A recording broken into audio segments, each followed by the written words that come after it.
Bonjour, ici Michel pour Ciné Techno, et aujourd'hui je vous parle du film Gringo de Nash Edgerton, sorti en Blu-ray chez VVS Film le 5 juin 2018 et mettant en vedette David Oyelowo, Joel Edgerton et Charlize Theron.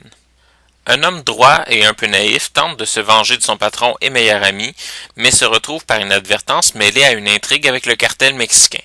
On a vu David Oyelowo prendre des rôles plus dramatiques, comme dans Selma où il faisait un portrait convaincant de Martin Luther King, et on peut le dire, on voit peu d'acteurs réussir aussi bien en comédie qu'en drame.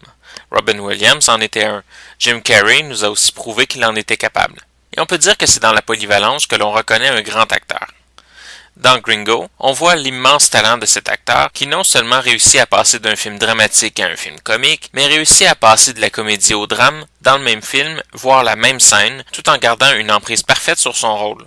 La complexité du personnage de Yellow fait tout le film, même si tout le reste en vaut aussi la peine.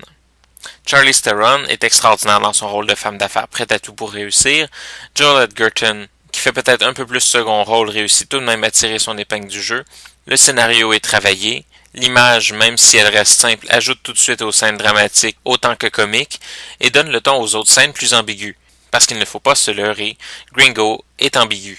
Ce n'est pas une comédie, ce n'est pas un drame, ce n'est pas un film d'action, et c'est pourtant tout ça à la fois. C'est un drame d'action avec des personnages improbables, parfois presque caricaturaux, mais sans jamais dépasser la ligne. Avec peu de long métrage à son actif, Nash Edgerton montre une capacité de jouer avec le rythme du film, en ne laissant jamais de temps mort, mais en ne surchargeant jamais l'histoire non plus. Malgré sa frénésie, Gringo est un film parfaitement balancé, intelligent, qui laisse sa place à tous les acteurs et qui finit par nous donner un film tout en symbiose.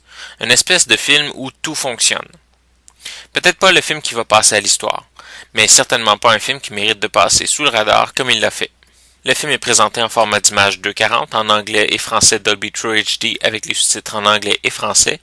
Dans les suppléments, on retrouve le making-of du film, un documentaire sur le tournage du film à Mexico, sur les cascades et sur le personnage de Harold. En conclusion, je dirais qu'il faut se faire sa propre idée sur Gringo. Il faut voir le film avant de le juger. Le film ne semble pas recevoir les meilleures critiques présentement, mais c'est un film qui, selon moi, va trouver son public dans ceux qui s'attardent aux détails, au jeu d'acteurs, au rythme du film et à ses capacités de passer de la comédie au drame, au ridicule, à l'action, tout en gardant une belle cohérence. C'était Michel, je vous remercie et bon visionnement.